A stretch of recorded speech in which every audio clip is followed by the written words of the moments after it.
Today I'm going to show you how to reset your oil life on your 2019 F250, 150, so on. It's all the same setup. You're going to first start off by finding your oil life in your cluster there. And you'll do that by your control pad on the left hand side of your steering wheel. You want to go up or down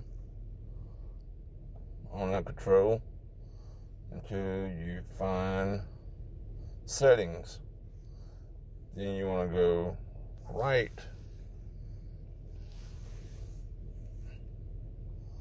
till you find vehicle. You want to go right again. Then you want there's the oil life.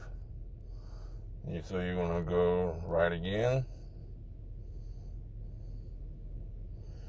And I'll go back one just to show you, because that right there is mixed in with a lot of stuff, just in case. But the oil life is in the vehicle settings there.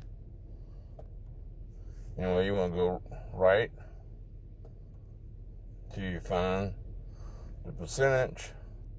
Then you want to press and hold the OK until it resets. And that's all it is to it. If my video helped you out in it, please give me a like and subscribe to my channel. Thank you. Have a great day.